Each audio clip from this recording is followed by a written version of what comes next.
안녕하십니까. 이번 시간에는 사회복지정책론의 한 문제, 기본 한 문제는 반드시 나오고 엔드 한 문제 이렇게 나오는, 그래서 많을 적에는 세 문제까지도 나온 적이 있었던 발달사, 어떤 정책론의 연계가 되겠습니다만은, 이 서구의 발달사 중에 가장 출제가 잘 되는 것은 영국의 사회복지사입니다.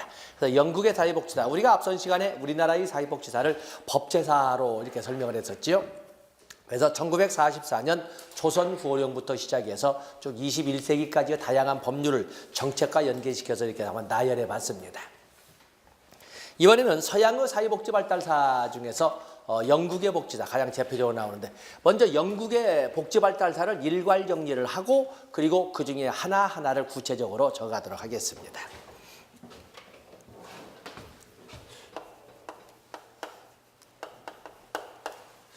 영국의 복지사. 영국의 복지사를 보면, 지금 제가 영국의 복지사를 보면 1601년 엘리자베스 구비, 우리 출제범이니까 그 앞에도 복지가 없을 리가 없었겠습니다만은 1601년부터 해서 1601년 엘리자베스 구빈법. 엘리자베스 구빈법을 정리할 수가 있습니다. 이건 또 별도로 목 찾아봐서 따로 정리할 겁니다. 여기는 소위 국가 책임도, 국가 책임을이 아니라 국가 책임도, 이렇게 도자에 액체는 존재하지요. 많은 사람들이 국가 책임을 인정했다면 마치 처음부터 끝까지 무에서 유를 창조해 주는 것처럼 국가가 모든 책임을 지는 것처럼 생각하는데 그게 아닙니다. 먼저 친족 책임을 우선으로 하되 그러고도 안 되면 국가도 나서야 한다, 이걸 규정했다는 거지요. 그래서 어쨌든 엘리자베스 구빈법, 근대적 공공구조의 기원이라는 의미를 갖습니다. 그로부터 진갑이 지나면 61년이지요. 61년 후인 1662년에 정주법이 등장을 합니다. 이 정주법이 이렇게 등장을 하는데, 정주법이라고 하는 것은 거주 이전의 자유 제한, 여기 이제 특징을 줄 겁니다. 거주 이전의 자유 제한.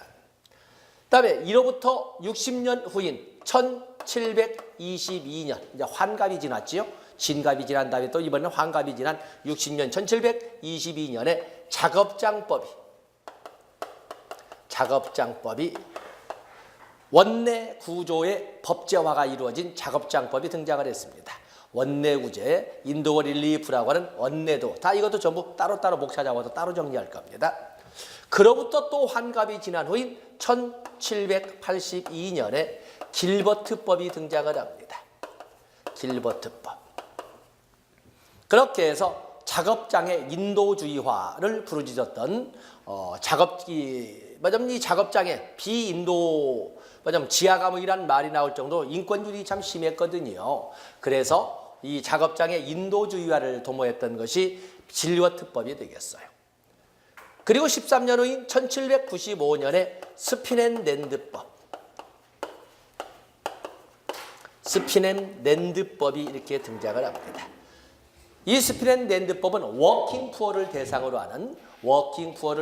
하는 이런 최저임금법의 기원이다, 생계보조의 기원이다, 이런 의미를 갖는 것이 스피넨랜드법이고, 오늘날 근로장려세제와 연관시켜서 공부할 수 있는 것이 스피넨랜드법이 되겠어요. 또 중요에 따로 할 겁니다. 그러면서 이렇게 1795년 18세기에서 넘어가면서 19세기로 이제는 전환이 되죠. 18세기 말에서 19세기로 이렇게 전환이 됩니다. 18세기에서 19세기, 18세기 말에서 19세기 초로 넘어가는 과정에, 18세기 말에서 19세기, 이 과정에는 뭐가 있어요? 시민혁명이 있잖아요.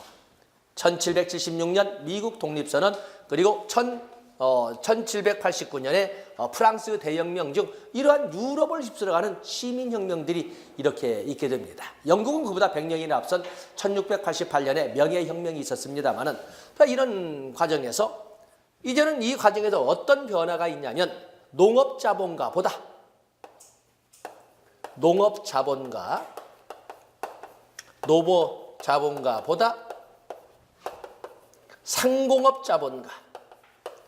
상공업자본가의 비중이 더 커지는 이러한 변화가 나타납니다.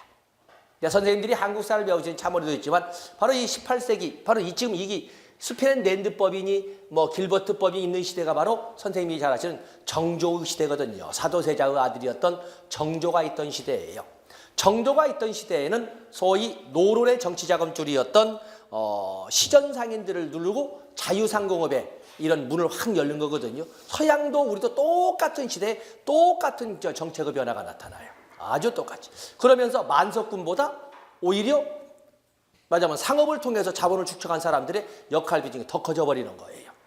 말하자면 서양에서는 그것을 중상주의 정책이라고 하는데 우리도 중상주의 정책이 쫙 꽃을 피우는데 19세기에 그게 꺾어지는 거죠. 서양은 그걸 계속 키운 것이고 우리는 꺾어버린 것이고 세도 정치가 그러는데 하여튼 이런 변화가 있고 그리고 1833년에 공장법이 있습니다.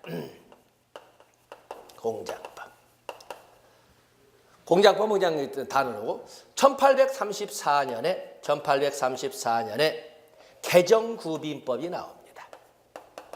개정구빈법. 자, 여기까지를 한 덩어리로 써놓는 겁니다. 여기까지를 한 덩어리 두고 그리고 한 두어 줄 띈 다음에 또 이쪽을 쓸 겁니다. 노트를 쭉 내려서 쓰니까 한 두어 줄 띄신 다음에 또 이제 내려.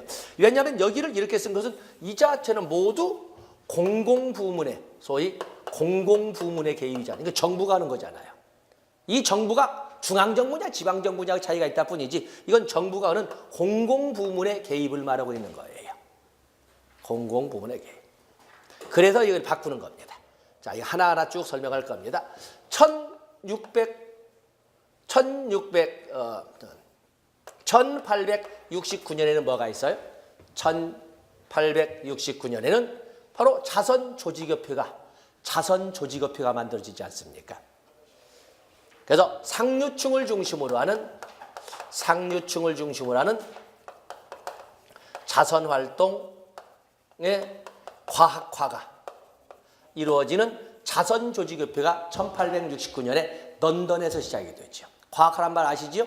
어느 누가 와도 자선활동을 할 때 그냥 있다고 퍼주는 것이 아니라 진짜 도와줄 만한 사람을 진짜 도와주어야 하는 것을 진짜 도와줄 만큼 도와주네. 참 잘하네. 중구난방으로 퍼주는 소모적 복지가 아니라 진짜 조직적이고 과학적이고 체계적인 어느 누구나 고개를 끄덕거릴 만큼 이렇게 자선활동을 정비해 가요.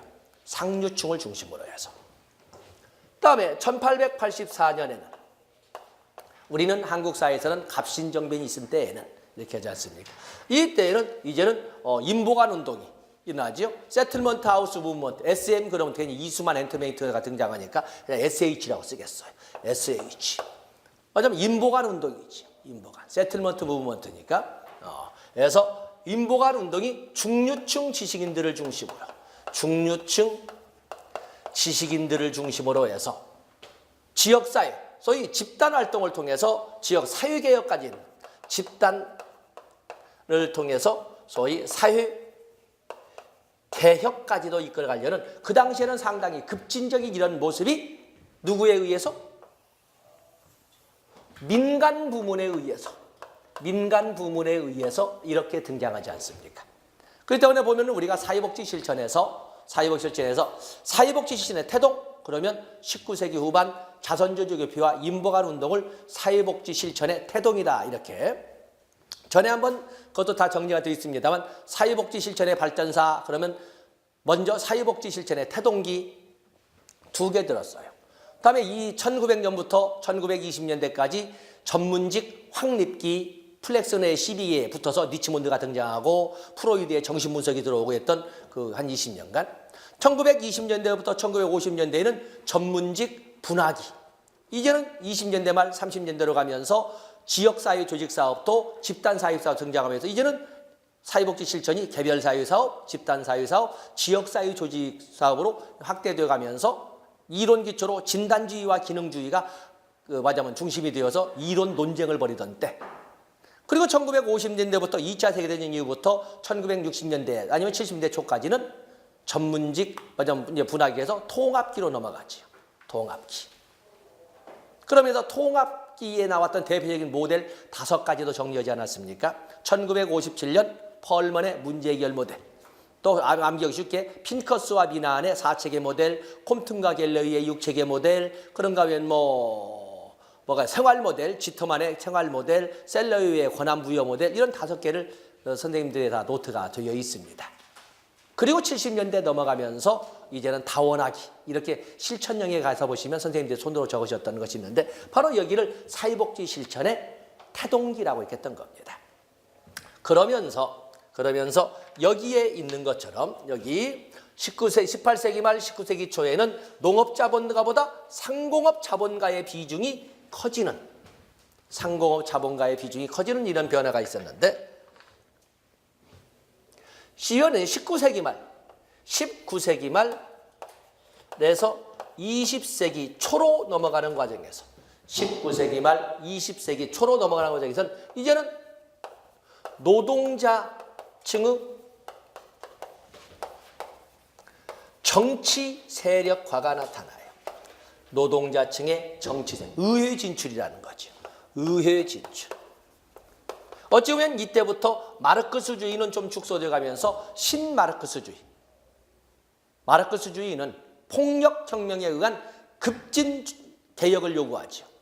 급진적인 폭력혁명을 주장하는데 신마르크스주의는 급진이 아니라 점진적으로 폭력혁명이 아니라 정치 세력화를 통하여 이렇게 세상을 바꿔가자고 하는 거거든요. 그러면서 이 영국에서는 이미 이때 노동당이 등장하는 거예요. 우리는 노동자 정당이 등장하는 것은 90년대에 등장하지 않습니까? 그런데 여기서는 이미 우리보다 근 80년, 90년이 앞선 시대에 노동자 정당이 등장을 해요. 자, 어떤 이런 변화. 그러면 노동자들은 복지의 움직임을 어떤 복지를 좋아하겠어? 따뜻한 복지, 차가운 복지. 인도주의적 복지 아니면 일방적 복지. 당연히 따뜻한 인도주의적 복지를 요구할 거예요. 그런 과정에서 인도주의적 이런 복지를 요구하는 과정에서 1905년 어떤 이런 과정에서 1905년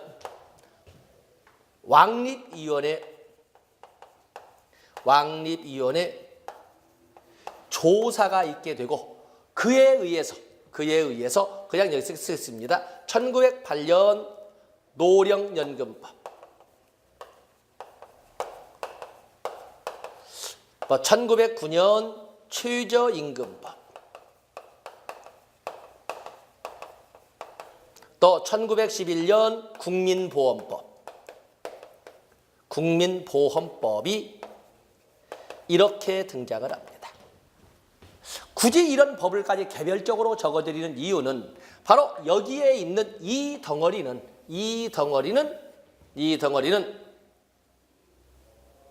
개인적 빈곤관에서 줄바꿔서 사회적 빈곤관, 서자 빼버려 개인적 빈곤관의 사회적 빈곤관을 가미한 정책이라고 설명할 수가 있습니다. 좀 더 짧게 하면 사회적 빈곤관이 정책에 반영되기 시작했다. 언제? 연동고처럼 20세기 초부터. 그전에는 무조건 말 하나마나 개인적 빈곤관이었어요. 처먹고 사는 것은 지 사주팔자에 달려있는 것이지 뭘 어떻게 하라고. 그래서 그냥 개인적 빈곤관이었어요. 그런데 20세기 초에 가서 사회적 빈곤관이 정책에 반영되기 시작한 거다. 특히 여기 나오는 국민보험법은 영국 최초의 사회보험법의 의미를 갖습니다. 자, 이제 본론할 때 할 겁니다. 다음에 1942년. 잘 아시는 거지요? 베버리지 또는 비버리지 보고서가 등장을 합니다. 1942년 베버리지 보고서라고 하는 것은 결국에 영국이 복지국가로의 전환을 의미하는 거죠. 복지국가 뭐예요? 복지국가란 말이 나오면 국가의 적극적 개입에 의한, 이 말이 다 그냥 기본 단서로 보는 거죠. 국가의 적극적 개입에 의한 삶의 질의 결정, 이렇게 되는 거죠. 삶의 질의 향상을 목적으로 하겠지만 삶의 질의 결정. 누구나 국가 개입을 삶의 질의 향상이라고 하잖아요. 우리가 없는 쪽을 생각하니까 향상 그러지만 있는 자들은 짜증나는 단어가 되는 거죠. 아, 간섭 좀 마세요. 우리 먹을 것도 우리가 알아서 한다니까. 이렇게 왜 당신들이 나서 우리를 자꾸 더 잘 살 수 있는 방에 오세요. 이렇게 하는 거니까 무조건 향상이란 단어는 쓰지 않습니다. 그래서 사실은 1942년을 계기로 해서 영국은 복지국가로 전환되었고, 뭐 미리 쓴다면 사회적 빈곤관으로의 정책 전환이 이루어졌다. 이렇게 우리가 볼 수가 있어요. 사회적 빈곤관에 의한 정책 전환이 이루어졌다. 이렇게 볼 수. 그래서 소국 국가에서 적국 국가로, 작은 정부론에서 큰 정부론으로, 그리고 경제 정책도 아담 스미스의 고전경제학에서 케인즈의 유효 수요론으로 이렇게 전환이 이루어지는 것이 바로 이 시기가 되겠어요. 이때부터 복지국가예요. 그런데 1970년대에 복지국가의 위기가 도래하지 않습니까? 복지국가. 역시 이것도 무조건 나오는 거죠. 뭐 배버리지만으로도 나오고 복지국가 위기만으로도 나오고 여튼 다 나오지 않습니까? 어떤 영국은 그냥 문제의 보고입니다. 영국은. 그래서 복지국가 위기가 5.1 쇼크로, 어쩌면 이것을 화살표에 5.1 쇼크로, 1973년 5.1 쇼크로, 5.1 쇼크로. 복지국가 위기가 도래하면서 정부 실패가, 왜냐하면 복지국가라고 하는 것은 국가 개입에 의한, 정부 개입에 의한 삶의 질의 결정인데 위기가 봉착했다. 정부가 개입해도 뭐 하나 풀어지는 것이 없다. 그것을 우리가 정부 실패라고 하는 거죠. 그렇게 해서 정부 실패가 돌아오는 그런 과정들이 복지국가 위기고, 그에 대한 것이 1980년대에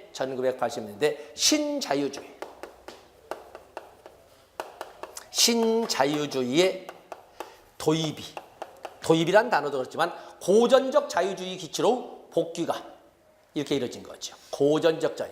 어떤 이 자유주의는 고전적 자유주의든 신자유주의든 간에 다시 정부 역할의 축소로 돌아가는 거죠. 자유주의는 작은 정부론이니까. 그러면서 신자유주의가 등장하면서 정부 개입의 축소, 이 말을 민영화란 말로 이렇게 이끌어가면서 이걸 강력하게 이끌어갔던 것이 바로 대처리즘이 되겠죠. 대처리즘. 그렇게 해서 실질적으로 영국 경제로 본다면 세계 4위의 강대국이 세계 8위까지 떨어졌던 것을 다시 4위까지 올리는 거거든요. 강력한 노조 탄압 등을 통해서 이렇게 정부에 무엇을 요구할 것이 아니라 나라를 위하여 무엇을 할 것인가를 먼저 생각해라. 너희들 눈앞의 이익만 생각하지 말고 나라 전체를 위하여 너희 노조들은 뭘 할 것인가를 생각해라. 이걸 요구를 하는 거거든요. 그렇기 때문에 대처 수상에 대해서는 복지계에서는 긍정적으로 본다고 할지 모르지만 노동자 복지에서는 아주 독재자죠. 노조에서는 아주 맞으면 말도 안 되는 독재자라고 이렇게 양면성을 가지고 있는 겁니다. 그렇게 해서 어느 정도 대처리즘을 통해서 어느 정도의 성장, 효율, 시장, 경쟁적인 논리를 살려놓으니까 1997년에 토니 블레어의 제3의 길이 이렇게 등장하는 거죠. 제3의 길이. 제1의 길, 형평추구의 복지의 길, 제2의 길, 다시 어게인 시장 중심의 신자유주의의 길. 맞아면 성장 효율 중심의 신자유주의 길. 제3의 길, 양자를 믹서시키자고 하는 성장 효율을 중심으로 하지만 이제는 그동안 등한시했던 형평도 다시 고려하자는 제3의 길.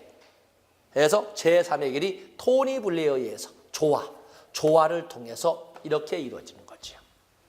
자, 여기까지가 영국에서 나오는 출제범인데 이 자체로도 출제가 되고 이 자체로 출제되고 당연히 이 자체로 출제되고 이 자체로 출제. 그냥 무조건 다 문제를 내겠다 이렇게 지금 기다리고 있는 거죠. 영국은.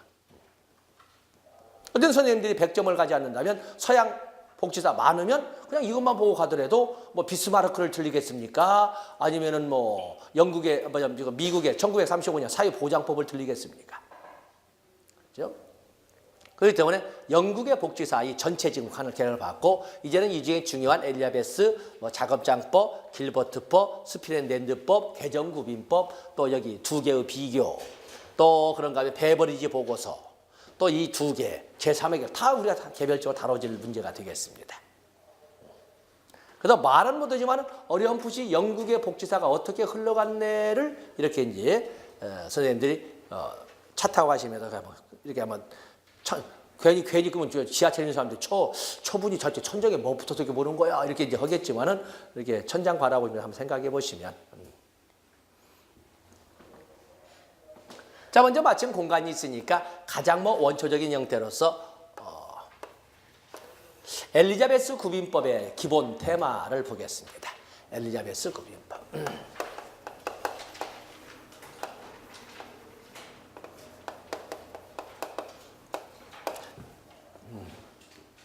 자, 엘리자베스 구빈법을 보면 엘리자베스 구빈법 1601년이죠.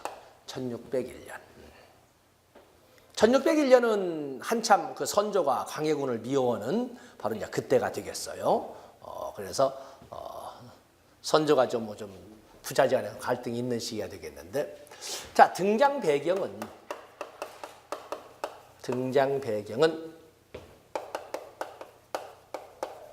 십자군 전쟁의 실패로 인한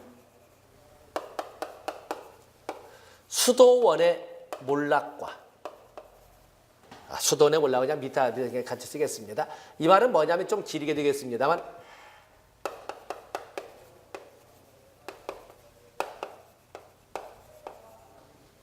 수도원의 몰락. 십자군 전쟁은 하나님의 뜻에 의해서 성지를 탈환하자라고 해서 이루어졌던 200여 년간의 전쟁이었어요. 그런데 하나님의 뜻에 의해서 200여 년간 그렇게 많은 재산을 다 헌납하고 전쟁에 나갔던 서양은 결국에 실패를 하죠. 이로 인해서 교회에 유신이 추락하는 거예요. 뭐 하나님이 뭐야, 아무것도 아니네.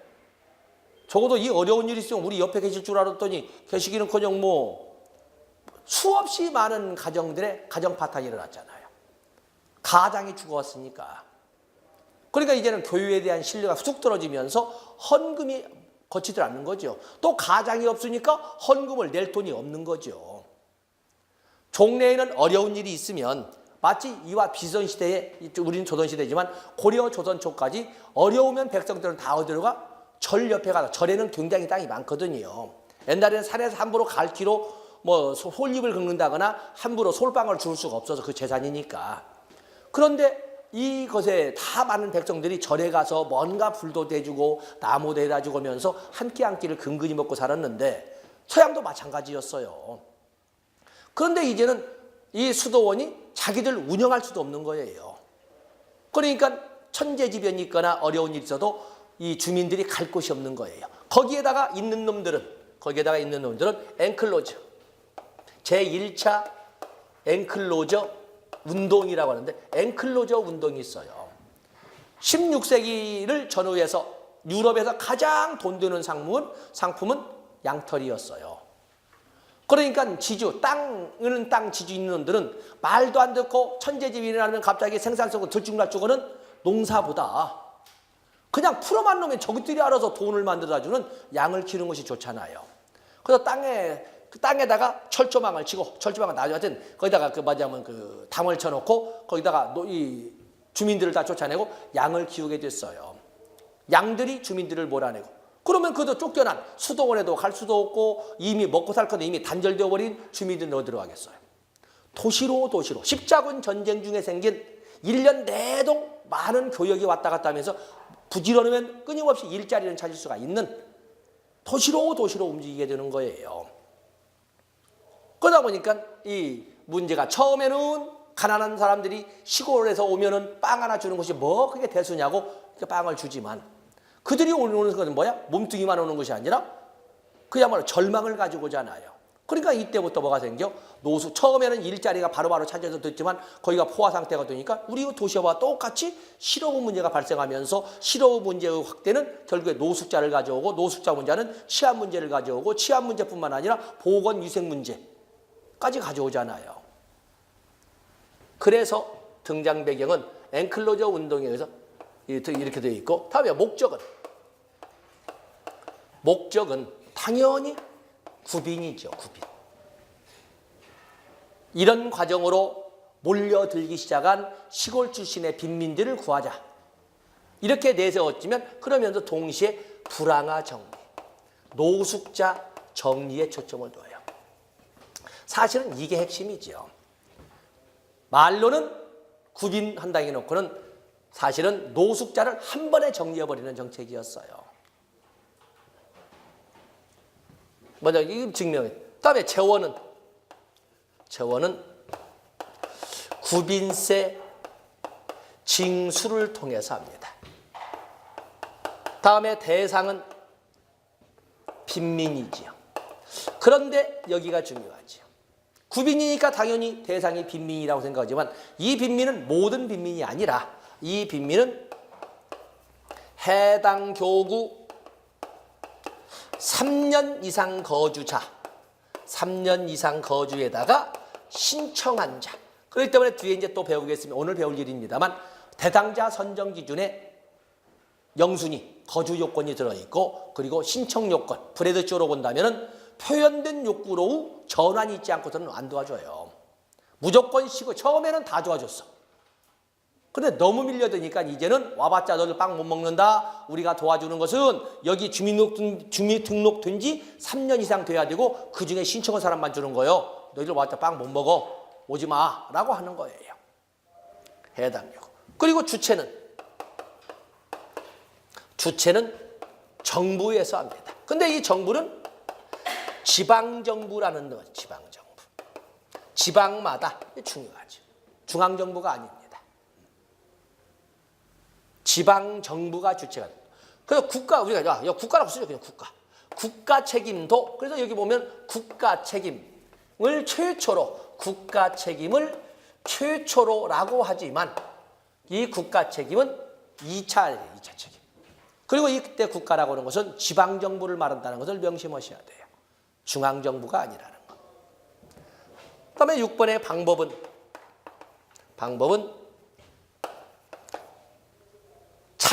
범주화된 차별구빈이죠. 범주화된 차별구빈으로 원내구제를 원칙으로 해요. 원내구제를. 엘리자베스 구빈법의 대상은 뭘로 범주하냐면 노동 능력을 기준으로 노동 능력의 유무를 가지고 노동 능력이 있냐 없냐를 기준을 가지고 세 개로 노동 능력이 있는 빈민은 노동 능력이 있는 빈민, 노동 능력이 없는 빈민, 노약자나 임산부나 노동 능력이 없는 빈민, 그리고 보호가 꼭 필요한 어린애들, 이렇게 세 개의 범주로 나눈 거였어요. 그래서 노동 능력이 있는 빈민들은 작업장에 들어와야 빵 줄 수 있다. 노동 능력이 없는 빈민들은 시설에 들어와 있어야 빵 준다. 그리고 어린 애들은 도움이 필요한 요보호 아동이라고 일본식 쓰면 보호가 필요한 아동들은 와서 뭔가 도제 시스템에 있어서 뭔가 배우고자 할 때 이것도 이게 들어와야 빵을 준다. 한마디로 뭐야? 길바닥에 돌아다니면 빵 먹을 가능성 없다. 들어와라. 그래서 결국에 말은 구빈을 내세웠지만 실질적으로서는 불황화 정리가 초점이었던 이런 것이 엘리자베스 구빈법이에요. 그래서 뒤에 이제 사회정책 발달이론에 보면은 엘리자베스 구빈법은 대표적으로 사회통제론이에요. 말은 그럴싸하게 포장지를 쌌지만 사실은 복지정책의 수혜자는 누구야? 기득권층을 위해서 복지정책이 있는 거예요. 기득권층을 위해서. 기득권을 가지고 있는 본래 토착 주민들을 위해서 빈민들을 다 제거해버리는 작업이 엘리자베스 구빈법이었다. 자, 이게 바로 기본 내용이고 여기다 이제 교재를 보시지요. 자, 거기에 보면은 성립 배경, 자, 눈에 보시죠. 수도원 해산이나 또는 엔클로저 운동, 또 목적은 구빈이라고 했지만 사실은 불황화 정리가 되는 것이고 재원, 구빈세, 거기 앉았군요. 그리고 통일된 구빈행정, 아주 직선적으로 일사불란한 이런 행정체계를 갖췄다는 것을 통일된 구빈행정이라고 합니다. 중앙의 추비론 거기까지 안 걸까 단어 자체가 모르니까. 그리고 방법은 노동 능력의 유무에서 차별화된 구빈 대책을 이끌어가는데 바로 차별을 하는 구별 기준은 노동 능력이 있냐 없냐를 기준으로 한다는 거예요. 박수 있지요? 그래서 노동력이 있는 빈민, 노동력이 없는 빈민, 그리고 요보 아동 세 개로 나누어서 모두 안에 들어와야, 작업장에 들어와야, 시설에 들어와야, 뭔가 들어와서 뭔가 배우려고 할 때만 빵을 주겠다는 거예요. 페이지 넘어가 보시면 세계 최초로 국가의 책임, 구빈 책임을 규정한 법률로, 말하자면 을이라고 했지만 사실은 구빈 책임도 규정한, 이렇게 되는 것이 사실은 맞습니다. 구빈 책임도. 그리고 빈민구제를 국가의 책임이라고 하지만 그때 국가는 지방정부의 개념으로 설명을 한다. 지방정부란 말 체크해 주시고, 그리고 구빈의 대상은 빈민이라고 하지만 모든 빈민은 아니고 선별주의죠. 거주요건, 신청요건 두 가지를 구비한 빈민. 거주요건, 신청요건. 해당 요구 3년 이상 거주한 자로서 신청한 자, 이렇게 하지 않습니까? 3번 다 하시고 4번 다 하시고 5번 시험용 용어니까 당연히 먹고 사는 문제는 제가 알아서 해야지. 지가 알아서 하고 정 안 되면 오늘날 우리가 국기법에 나와 있는 것처럼 부양의무자라고는 친족들이 알아서 해야지. 자기 집안 문제인데. 그러나 그러고도 안 된다면 국가도 나서줄게 해서 사실은 이 국가 책임도 규정했지만 소극적 국가 책임의 입장이라는 거죠. 소극적 국가 책임의 입장이고 2차적 개입이라는 겁니다. 소극적 국가 개입의 입장, 거기다 2차적 개입이죠. 1차 책임이 뭐예요? 선가정이니까 선가정 또는 6번에 있는 친족의 부양 책임을 1차 책임을 하고, 그러고도 안 된다면 국가도 나서야 한다. 작업장 제도와 시설 보호를 정착시켰다. 아직 법제는 아니고 정착시켰다.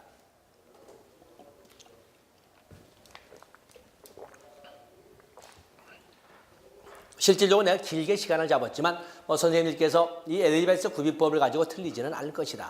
혹시나 착시할 수 있는 국가가 어디를 말하냐, 빈민이라는 것은 어떤 범위를 말하냐, 이런 것이나 구별하시면 되는 것이지. 다음에 1662년에 정주법 판서지 않습니다. 정주법이라고 하는 것은 조금 전에 보신 것처럼 우리나라의 농법은 고려시대나 조선 초까지도 추경법이었어요. 왜냐하면 지력을 향상시키는 방법이 없어서 거기에 무슨 퇴비를 쓴다거나 비료 이런 것을 쓸 줄을 몰라서, 또 우리가 보면 선생님들 시골 출신이라면 농기구를 좀 보신 적이 있겠지만 민속촌 가보셨습니까? 민속촌 가면 우리가 농기구라고 하는 것은 간단해요. 삽, 괭이, 호미, 낫, 이 네 가지거든요. 그중에 가장 비싼 것이 삽이죠. 삽. 삽은 그 깊이를 약 20에서 30cm를 꽂아서 땅을 퍼내도 찢어지지 않는 아주 상당히 높은 강철이에요. 상당히 높은 수준의 제철이거든요. 그보다 엄청난 것은 당연히 쟁기죠. 쟁기는 소가 끌어도 찢어지지 않는 철이기 때문에 우리가 보통 6세기 지증왕 때 우경, 소를 이용해서 농사를 지었다 이렇게 나오는데 그 당시 우리나라의 제철 기술이 어느 정도였냐를 보여주는 거예요. 그런데 그 쇳덩어리를 보면은 다 녹이면 얼마 되겠어요? 한 주먹도 안 되거든요. 그런데 70년대, 80년대 초까지도 시골에 가서 보면은 가난한 농가에 가면 그 농기구가 있긴 한데 삽이 다 찢어져 있고 갱이가 조그만, 본래는 컸겠는데 다 다뤄져서 이게 몇 대를 내려 쓰는 거예요. 그 전에는 어떻게 했겠어요? 조선 후기와 같은 경우에는 농사를 소작을 하면 단순히 땅만 빌려 쓰는 것이 아니라 농기구도 빌려 쓰고 종자도 갖다 쓰고 그걸 다 갖다 보니까 5대5가 아니라 6대4, 7대3으로 되는 거예요. 고작 4나 3밖에 못 가져가는 거예요. 이런 것처럼 굉장히 비싼 것이 농기구거든요. 황우석 박사가 가난해서 소나 몰고 다니면서 이게 겨우 공부했다? 황우석 씨 클 때 소가 있는 것은 일개 면단 위에 한두 집이에요. 지금 같은 모든 농기구를 다 갖춘 집이에요. 그건 어떤 무지연 도시 출신의 젊은 기자가 쓴 그런 말장난이고. 정주영 씨가 뭐 가지고 도망왔어? 정주영 씨가 그야말로 새로운 세상을 꿈꾸면서 자기 고향 통천에서 나올 때 뭘 가지고 와? 아버지가 판 소 몇 마리 판 돈을 가지고, 지금 같으면 16살짜리가 몇 억을 가지고 오는 거예요. 지금 중기계가 적어도 7, 8천만 원 가는데 몇 마리 판 돈이니까 쌈짓돈 가지고 차비 가지고 온 것이 아니에요. 그러니까 여러분들이 생각하는 것처럼 아주 소자본 가지고 뭐 했다 이런 생각을 하지 마시고 거대 자본을 가지고 이미 시작을 해요. 이병철 씨만큼의 대대로운 큰 자본은 아니지만 그래도 거기는 중장비 몇 대 판 돈을 가지고 사업을 하는 거예요. 아주 다른 거죠.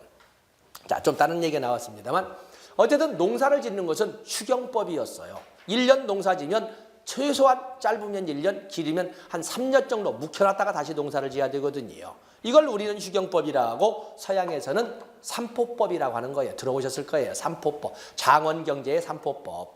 그러면 자기가 맡은 땅에서 휴경을 할 때는 어떻게 처자식을 먹여 살려겠어요? 소작인 주제에 다른 소작인 집에 가서 일 도와주고 빵 한 조각 얻어먹는 거잖아요. 근데 때마침 십자군 전쟁 이후에 항구 도시에는 많은 항구 도시가 생기는데 항구 도시에는 문물 교력이 활달하다니까 거기 가면 먹을 것이 계속 있는 거예요. 그래서 중세 유럽 사람들은 휴경지가 되는 때가 되면 자기가 가서 일하다가 다시 농사질 차리면 돌아오는 이런 것을 반복하면서 처자식을 먹여 살렸는데 점차 세월이 가면서 한번 상공업도시 자유시라고 불리는 상업도시에 갔던 사람들이 점차 안 내려오기 시작했어요. 뭐 이리 고생이나 저리 고생이나 간에 눈치 안 보면서 나만 내 몸뚱이만 열심히 살면 충분히 살고 가만히 계산해 보니까 처자식을 먹여 살리면서도 고개 숙일 일이 없더라는 거예요. 그러다 보니까 이제는 한 번 떠난 농민들이 돌아오지 않기 시작했어요. 그러니까 농촌 교육은 어떻게 되죠? 점차 인건비가 높아지면서 생산비가 높아지고 짜증나지요. 그런가 하면 상공업 도시는 어떻게 됐어요? 처음에는 그들이 와서 일도 하고 뭐냐면 그 일자리가 부족한 데서 사람을 채워주고 오니까 아주 도시가 발달해 갔는데 이제는 그것이 넘치다 보니까 실업 대란이 일어나고 아까 말씀드린 것처럼 주거 문제로 해서 많은 노숙자가 등장하고 노숙자 간에 그 조그만 방 한 칸 차지하겠다고 맥살려고 서로 폭력 이런 것이 사회 치안이 불안해지고 지역 주민들이 불만이 커지잖아요. 그것도 상공업 도시에 예상치 못했던 사회적 비용이 증가하게 됐어요.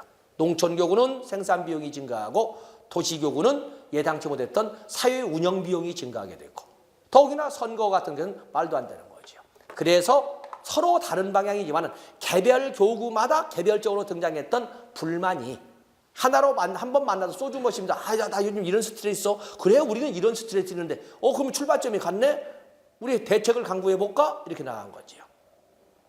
그래서 앞으로 해당 교구 법적 거주자 주민등록자에게만 빵을 주기로 합시다.